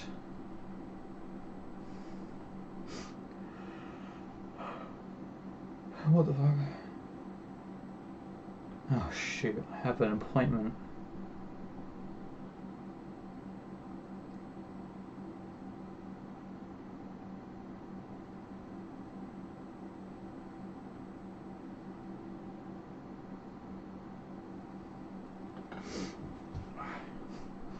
I'm just turning Vagrant Order on. I love how I just showed you a white fucking screen because I just clicked on it. That's my Fate account. I'm so glad I got Mirror Master, I can't lie. Alright. What do I need to do? Oh yeah, let's go and enhance. I need to upgrade some characters. Oh, I've got an Ascension. Hold on, what? Okay. I'm just ascending whoever I can because I'm kind of low on I'm low on Saint Crystals. I want more. I say I'm low. I'm at like 120, I think, almost. Did I get any more? Yes, I did.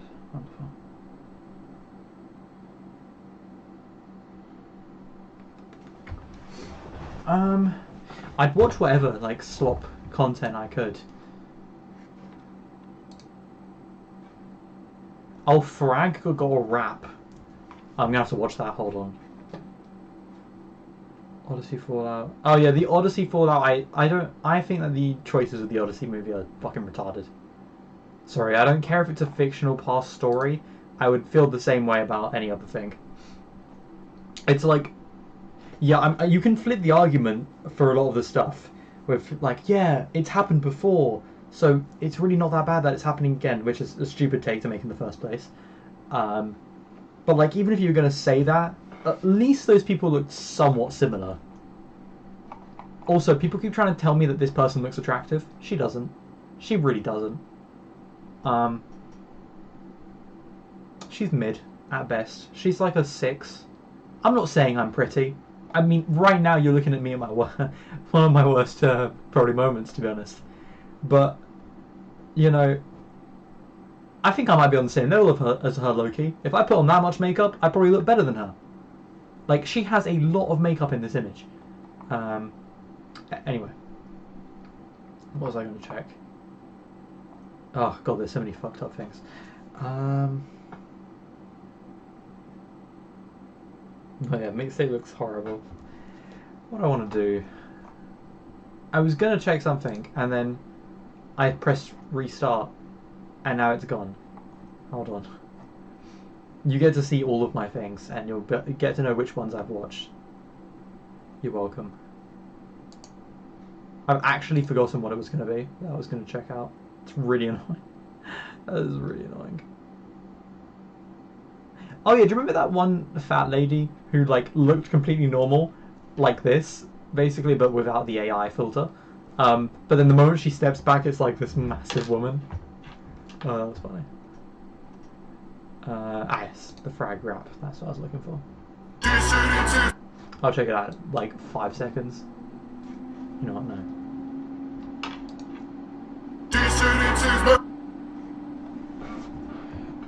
Let me just fix up what I'm doing on Grand Order, and then we'll do that.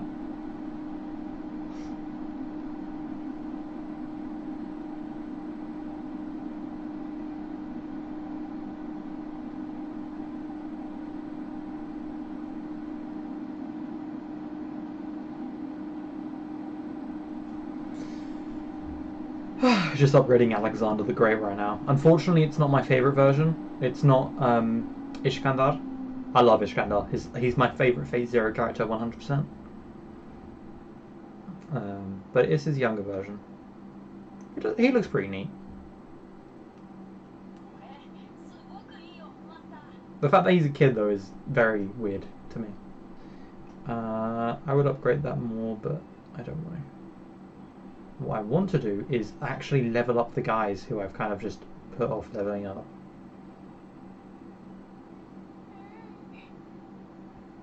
Oh, that nice. Okay, level up. Yep.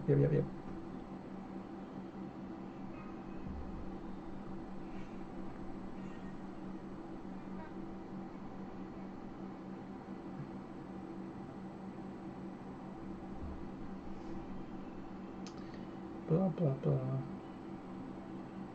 I would, but I just don't want to. What about you? Can you be ascended? Oh, I don't want to use those. What about you, Avis Baron? You could be. Okay, first off, because I know I'm going to have to use you a bunch, let's upgrade you. It's kind. I feel like I like welfare servants, but at the same time I kind of dislike them because of the fact that when you upgrade them to max, you don't get Saint Crystals. Like, I really like the new Kukulane unit, because there's a Kid Kukulane for the Fate Grand Order Arcade collab, or Fate Arcade collab.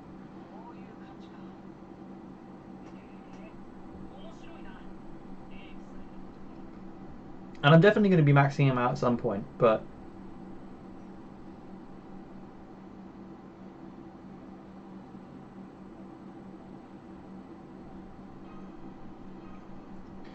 that limitation just is a bit frustrating. And not, well, I take that back, it's not just a bit frustrating, but...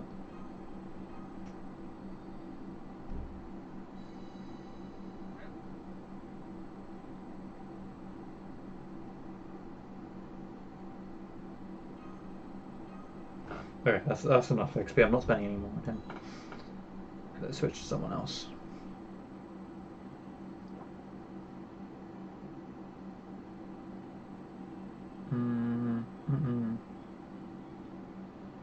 From the top, let's check. 4-star, 4-star, 4-star.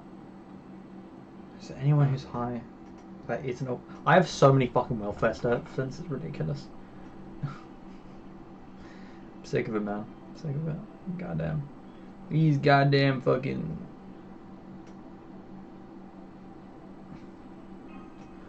Oh, I can't be able to save any XP. Let's just shove everything in you. Yeah, I'm on. Ascension achieved. I love the Hassans. I think they're great. I don't like the real life Hassan because he's a terrorist supporter. Got to add that on the end. But the Hassans in Fate are stunning. Love them. Love them all. I love Serenity. I love Devil Arm. I forget his actual name. I think it's just Big Arm or something. Cursed Arm, that's it. Hassan of the Mountain is my favourite. There's Hassan of 1,000 Faces as well. There's Hassan of the Shining Star. I've got to get used to Hassan of the Shining Star because he's still. I haven't learned much about his lore, and he's kind of new to me. But you know, he looks cool. There was a reason I went for him.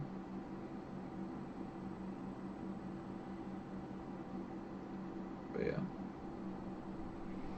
just got to set up this one last thing. I already know for a fact that if I enjoy this song, by the way, with Frag, I will be watching it over and over and over again in the future.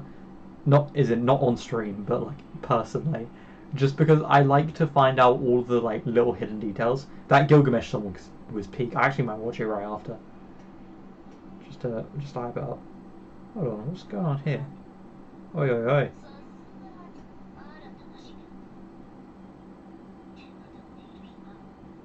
Shut up, Nero Draco. Why can't I do this? Yeah, I should be able to do it. Okay, mission number 15. What are you? So I can know if I just need to spam whatever. Chicken type enemies. Lad, what? Okay, which one of you has chicken type enemies? Oh, wonderful. It is the one I was going to do. Okay, let's just leave that on so I can fight some chicken type enemies. Anyway, let's watch the video.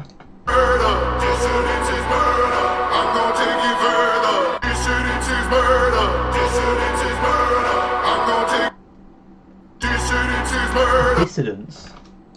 I know decadence. Dissidence. Act of publicly disagreeing with, criticizing, or trying to. Okay, got you. Sorry, didn't know that word. Let's move on. Dissidence is murder. I'm gonna take you further. I'm gonna take you further. Think you got the power. Think you got the power. I am the usurper. I am the usurper. Interesting. Usurper because he's usurping the throne. Comic spoilers are going to be ahead for me because I will be referring to them. And I'm not fully up to date with the show, so I don't know what I'm spoiling and what I'm not. I'm like 1 or 2 episodes off. I don't know if anything went crazy down in the past 2 episodes. That's why I'm saying that. But I mean, he's the usurper because he kills Nolan, and he was trying to kill him before Nolan took the throne, and then he also attacks Invincible, and his whole setup is basically just usurp, and so it makes sense. Even if he was supporting Argyle, it's now become his job, and so there's a whole thing surrounding it. I'm not going to explain anything, don't worry. I gon' do it en masse. Legions cut them down like it's tax season. They gon' talk the demands, grievance, lay them out. I don't stand treason. Don't want beef, you get. I'm going to be pausing a lot. I gon' do it en masse. Do it en masse in terms of both, you know, massive civilization attacking in groups. You know, his entire like ring of death to indicate every time Viltrumite leaves of their greatest failure, and also his kids. He has a lot of fucking kids. Legions cut them down like it's tax season. Well, obviously he pops his head off. They could talk the demands, grievance, like. Yeah, no, he cuts the treason off. See, I kept seeing people talk about this one, and it looks like the black guy, because I don't know his name, unknown Viltrumite over here. He does look like the guy who was attacking. even if I know that technically the betrayer was a different guy, he just... I thought it was that guy, low-key, the first couple of times I saw it. Sorry, the first couple of times I saw this scene of cutting someone's head off. The mouth, I don't stand treason. Don't want beef, you get hands. Vegan, made a mess of the man's Vegan, what? eating. Slay them out, I don't stand treason. Don't want beef, you get hands. Vegan, Why are the hands vegan? Oh, because you get hands instead of beef. made a mess of the man's I'm just fucking slow. eating. They all listen to brag. Reason, don't want beef, you get hands. Vegan, made a mess of the man's eating. They all listen to brag. Lead it on your knees for the grand. I don't really know the Eaton one. I'm assuming it's because he beat Nolan to fucking death.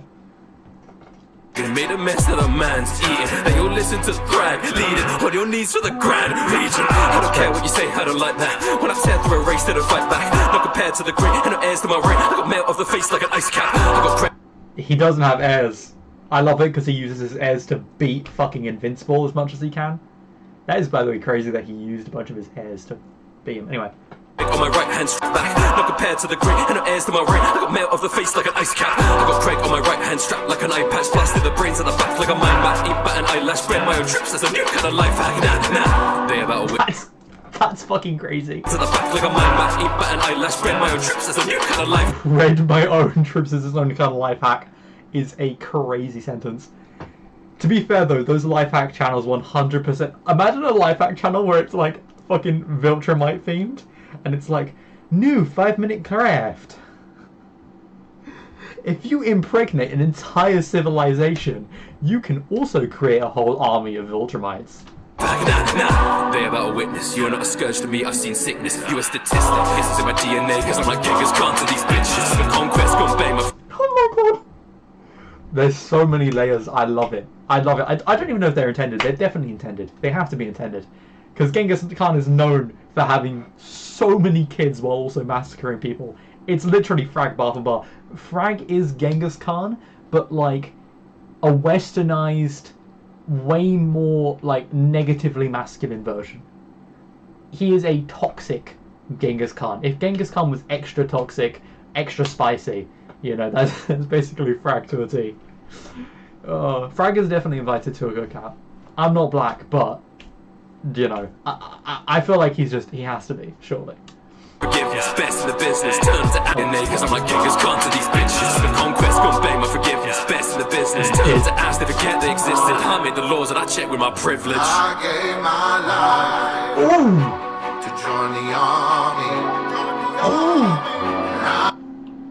Oh, that was wonderful. Who's Maguire? Oh, that makes so much sense. Oh my god. Sorry, Maguire. I love Maguire's song. Maguire's songs perfectly rep Invincible. There's a song. Oh, the Where is Your God? That's not the tune, but the Where is Your God song is perfect in my opinion for Emperor Mark when he's helping. I have an art piece on my Twitter channel. You can check that if you want to see it. But it is the perfect song, in my opinion, for the image of Mark helping him up, or even just the image of Mark facing his people. But I love Maguire's stuff. He's great. I need to read As they forget they existed, I made the laws and I Also, the next bit about the army is also referring to how he kind of gave up his whole life to support the Viltrumite Empire, and then eventually gets kicked off, and it like makes him crumble because of it. check with my privilege. I gave my Not sure about the privilege part. Business turn to ask, they forget they existed. I made the laws and I check with my privilege. I gave my life to join the army. Also, it totally reps those like frag memes where it's like, we need you for the Viltrumite army. I fuck with this so heavy, man. I really like this episode. Oh, episode. Till I lost it. Ooh. I know that you pick your poison. You're neither die alone or riding with you. Kids are noisy. You look aside and know I'm fighting for my home. Oh my god, this is so peak. This is genuinely so peak. First of all, fucking the Palpatine vibe is immaculate. Alone or riding, so you can even, what is it, die alone. You pick your poison. You're neither die alone or riding with you. Kids are noisy. he dies with his kids. He rides out with his kids to fight the armies that have gone out with him, and this man dies riding. He doesn't die and he sits back in exile. He comes back and he fucks shit up. I love it.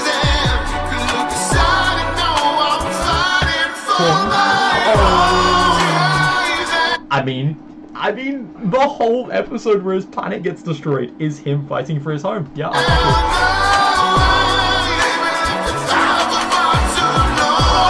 He's like, it's literally that fucking scene where he looks in on Nolan with Debbie. He's like, I will fuck you up tremendously.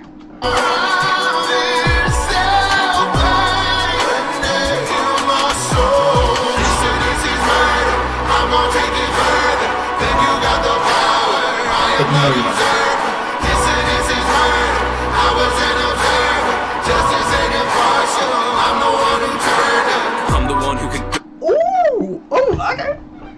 Justice ain't impartial, I'm the one who turned her. I mean, you know, Justice is often vibed as a woman, so I guess it's that idea of he controls Justice. He fucked a lot of people. He did fuck a lot of people. I don't know, it comes in kind of a theme for that.